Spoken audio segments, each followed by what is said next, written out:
This case is not purely a narrative recount of what happened to the victim. I have gone into detail later in the video about the criminological and psychological theories about stalking and the latest laws about stalking in India. I have also included resources about stalking in the description box below for different countries. So if you're interested in reading further, go right ahead and click on those. As usual, let me know your thoughts below, and I hope you will consider subscribing to this channel. Our story today takes us to the early 1990s, to the capital of India, New Delhi, and more particularly to South Delhi. While it is remarkably posh now, even back in 1992, it was an upmarket location. Just a couple of years before the events of our story, India had liberalized its economy and a new India was taking shape. An India epitomized by our heroine, a 22-year-old law student who was driving down a busy road on a February morning and chatting with a friend who is seated beside her. As she halts at a red light, just about then, a young man gets off from his bike and begins to pound his fists all over her car. He keeps yelling her name in a menacing tone and endlessly repeats, "You can run, but you can't hide." Hundreds of people witness this occurrence, and even the on-duty traffic police officer takes notice. That young man was so brazen that he lay on her car's bonnet and snatched the keys from the young woman's hands. These frightened women were stranded in rush hour traffic without keys to their car. So the traffic police officer on duty rushed them to the nearest police station, and there this woman files her 11th FIR. On this particular day, she writes, "To the station house officer, Police Station Arkipuram, New Delhi. Sir, I have to report that I am an LLB student residing with Colonel S.K. Dhar at B1/4 Safdarjung Enclave, New Delhi. For the past 4 months, I have been constantly harassed by a man named Santosh Kumar Singh, a law faculty student who has now finished his LLB. I have repeatedly asked him not to harass me, but he persisted, even to the extent of coming to my house at odd hours. I brought this to the notice of my uncle, Colonel S.K. Dhar, who also tried to reason with him. However, the man continued to persist in harassing me on every possible occasion in the faculty as well as outside. He started coming to my house when my uncle was away, and I had to instruct the servant not to allow him in. My mother was in town earlier this month, and she also tried to reason with him on more than one occasion. Today again, when I left the house at 10:30 a.m. to go to my friend's place, I found him following me and trying to stop my car at every traffic light, screaming and shouting for me to stop. I complained to the traffic policeman, LLB second year law student, February 26, 1995. This woman was 25-year-old Priyadarshini Matu, born July 23, 1970 to her parents Rajeshwari and Chamanlal. Her mother was a music professor and artist, and her father had retired as the chief engineer from the power department. The family gave their 3 children very thoughtful names: Priyadarshini, which means one who's pleasing to the eye, and her sister Sangeeta, which means one who's full of joyous song, and Hemant, which is the month of autumn, the most pleasing month. After finishing her schooling, her bachelor's and master's in the state of Jammu and Kashmir, Priyadarshini moved to the Faculty of Law at the University of Delhi to pursue her law degree or LLB. In America, the same degree is called a JD. This was the time when there were only a handful of law programs in India. So Priyadarshini had made it to what can be understood to be the Yale or the Harvard Law School of India. So it's no exaggeration to say that she was simply brilliant. This law school has constantly graduated the most prominent attorneys in India, And it was at the same law school that she met her stalker, Santosh, who was from a mighty and influential family. In fact, his father, J.P. Singh, was the then Inspector General of Police in the Indian Union Territory of Pondicherry. Santosh Kumar graduated law school in 1994. Stalker Santosh was Priyadarshini's senior at college and was immediately besotted with her. His actions mirrored the quintessential Bollywood villain archetype of the 1980s and 1990s. But this guy took it too far. He started stalking her, telephoning at her residence, and at the hospital where her mother was being treated. He obsessively followed her, tormented her at the university, broke into her apartment, and accosted her in lonely places everywhere. Despite Priyadarshini's requests and pleadings, he didn't stop. In fact, he told her he would follow her to hell and back. This nightmare continued from the end of 1994 to January of 1996. Priyadarshini lodged 11 police complaints against him, for which he was made to simply apologize to her. Due to the lack of reprimand and laxity by the police, things escalated and a police escort was later provided to her. And yet the stalking continued, and stalker Santosh pursued his activities single-mindedly. But every single time, he was let go with just a warning, except once when he was arrested for a couple of hours and later released on a personal bond. In retaliation, on October 30th, 1995, stalker Santosh filed a complaint to the university authorities,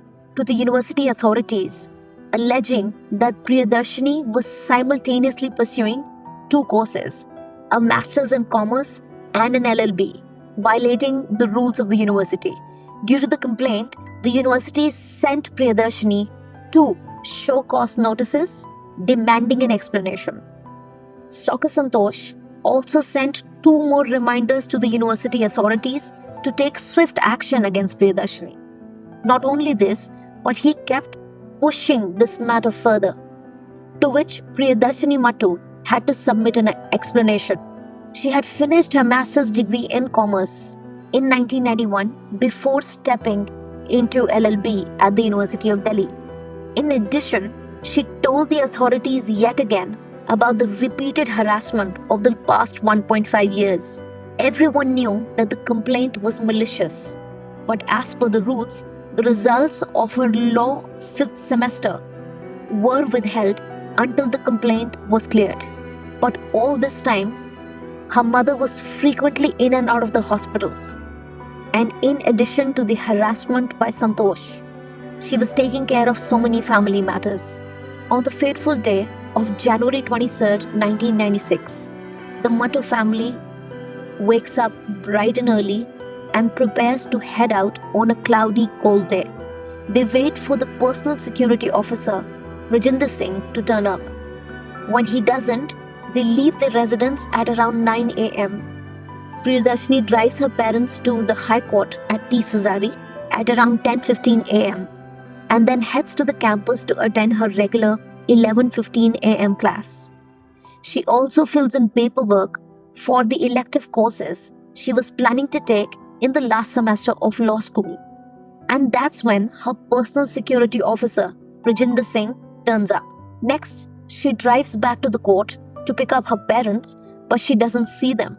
So she drives back with the personal security officer in tow back to her home around 1:25 p.m. Then she asks the security officer to go back and come back to her residence around 5:30 in the evening. An hour after she reaches home, her house help, Virinder Prasad, leaves the residence to go meet up with a friend and run some errands around 2:30 p.m. And then he returns around 4:30 p.m. He then leaves the residence again to take the dog out for a walk and buy some medicines around 4:55 p.m. Minutes after he leaves, stalker Santosh knocks on Priyadarshini's door, where he gains entry on the pretext that he had come to negotiate a compromise to facilitate the withdrawal of the complaints.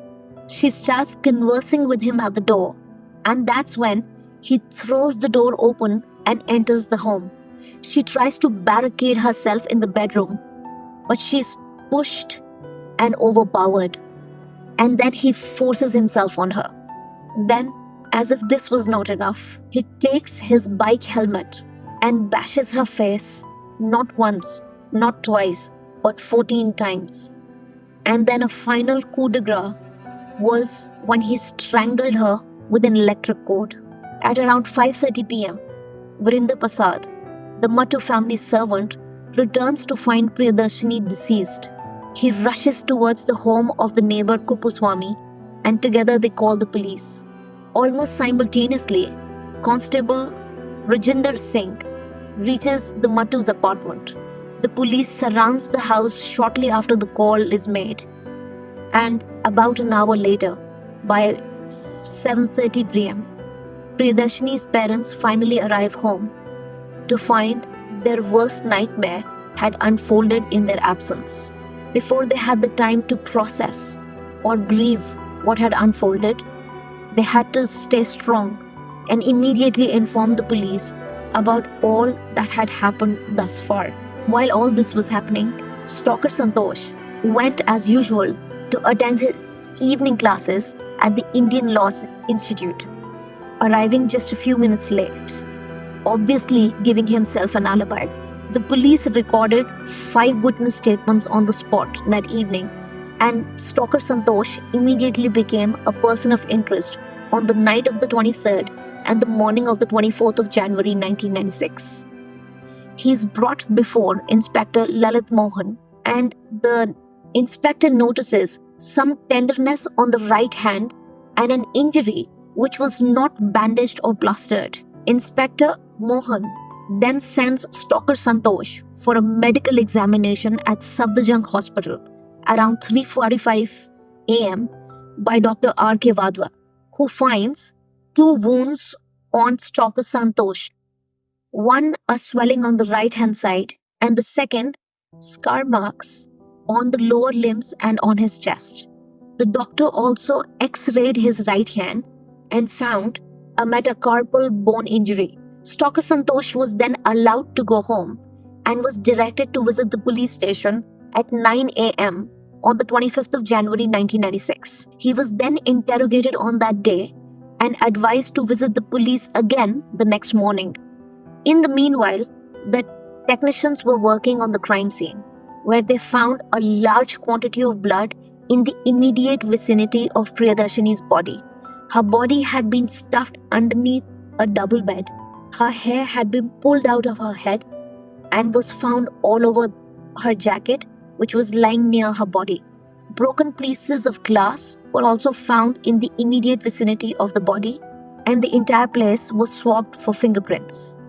In addition, there was a dog sword called on site. The body was photographed from all angles. Hair samples, nail scrapings, everything were collected. Everything usually seen on television was covered on this day. While this seems like fantastic speed by some standards, all this was possible thanks to all the paperwork and the complaint Priyadarshini had filed before her murder. In the meantime, 3 doctors conducted Priyadarshini's post-mortem on the 25th of January 1995 at Safdarjung Hospital in Delhi, just a few kilometers away from her residence. At the end of 1 hour, the doctors found the following. A ligature mark was found on her neck, and the cause of death was asphyxia. Blood had oozed out of her mouth. There were scratch marks all over her face, her neck, her chest. There was severe bruising all over her face. She had broken ribs. Several graze wounds were all over her chest. 2 days after her post-mortem, the case was handed over to the CBI, which is the Indian equivalent of the FBI, amid fears that Santosh's father will interfere, who at that time was the Commissioner of Police for the state of Pondicherry. During that duration, the Mattu family ran from pillar to post to ensure that the perpetrators didn't go scot-free.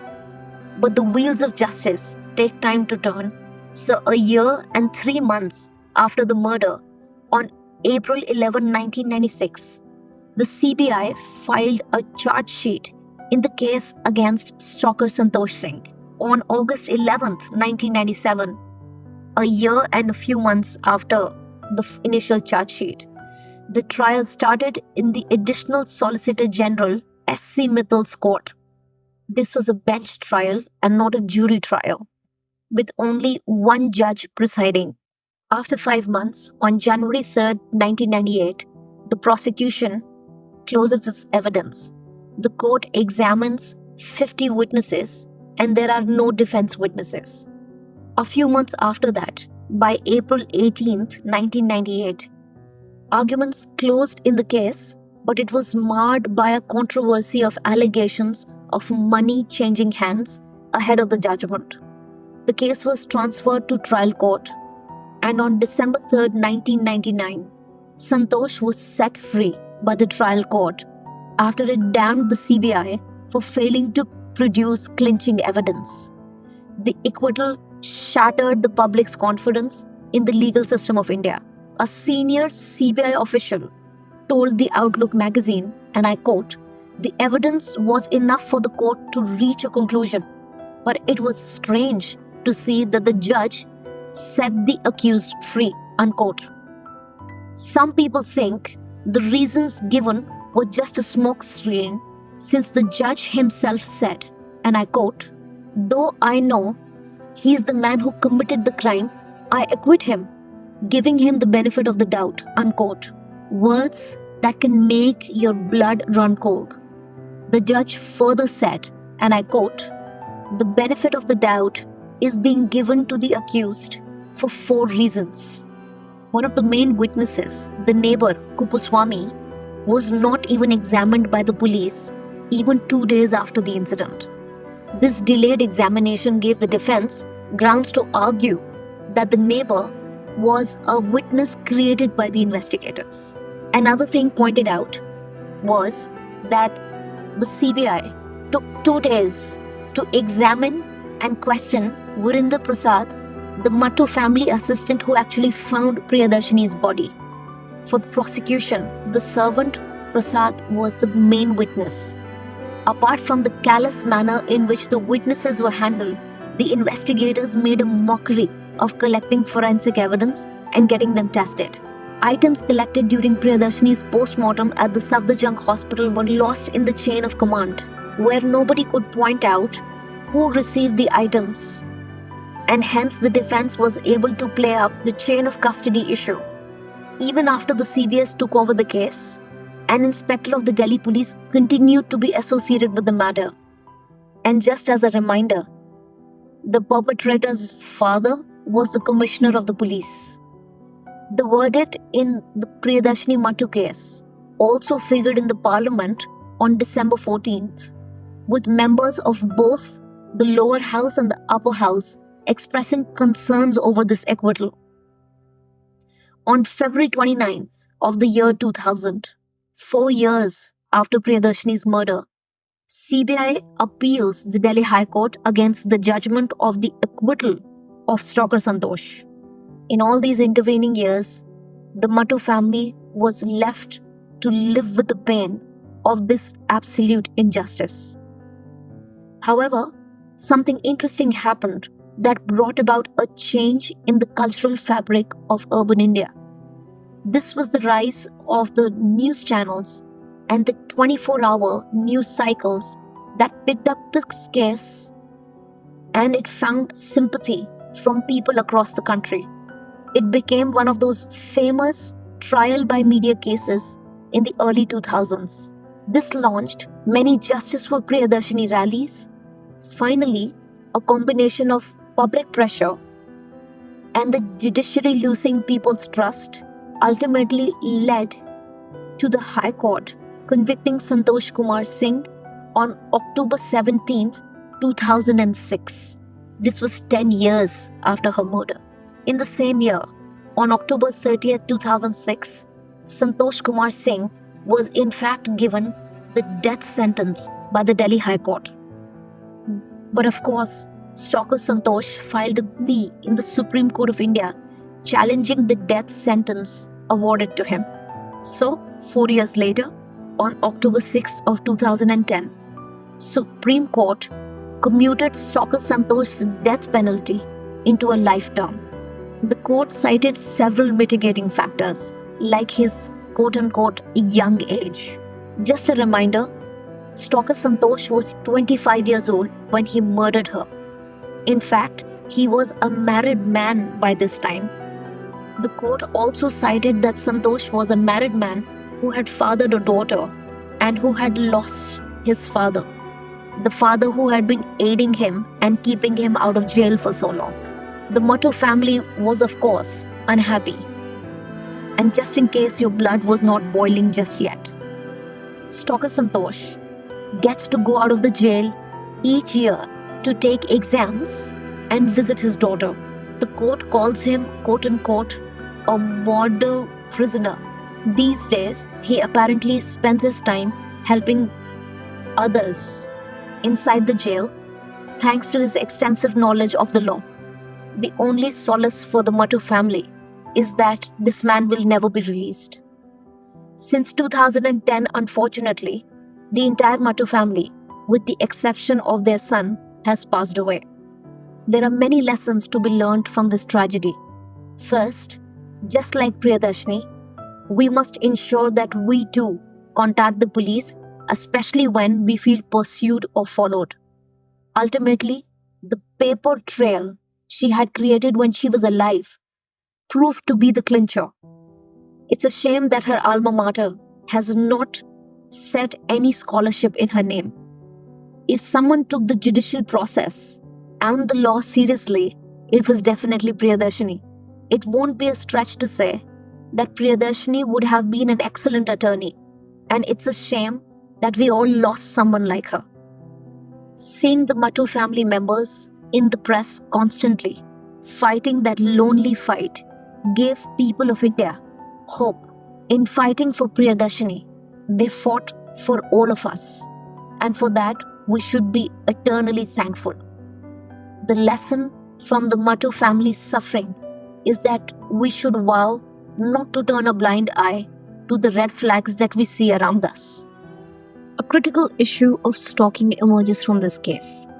Stalking is defined as a nexus of 4 alarming behaviors. F for fixated behavior, O for obsessive behavior, U for unwanted contact, R for repetitive intrusions. In fact, some statistics from the UK prove that 1 in 5 women and 1 in 10 men will be stalked in their lifetime. According to psychological research, there are 5 types of stalkers: the rejected stalker, the intimacy seeker, the resentful stalker, the predatory stalker, and the incompetent stalker. With rejected stalkers being the most common type, that is the one which is visible in the case of Stalker Santosh. He made repeated and frustrated attempts to be close to the object of his attention, Priyadarshini. He was seeking a relationship with her, but when he felt rejected, he simply couldn't admit that she would just reject him. The question that emerges is, what triggers someone to become a stalker? Are these people born this way? Or is there something in particular about a particular person which triggers these people to stalk? Research shows that usually people who become rejected and resentful stalkers are narcissistic. They truly believe that once they have decided to be in your life, you have no right to reject their advances. Thankfully, for the past 10 years, since 2013, laws have been made to deal with stalking, and it is now a punishable offense. For the first instance of stalking, a person may be punished for up to 3 years, and then for the second offense, up to 5 years. And they're also liable to give fines. But of course, all this only works if people create a paper trail, like Priyadarshini did. If the police had stepped in and given Stalker Santosh swift, certain, and severe punishment then perhaps Priyadarshini's life would have been spared. People like Stalker Santosh learn to commit crimes because they're nurtured into believing that they can get away with anything. And that's why vigilance is so necessary. As usual, let me know your thoughts below, and I hope you will consider subscribing to this channel. Until next week, take care.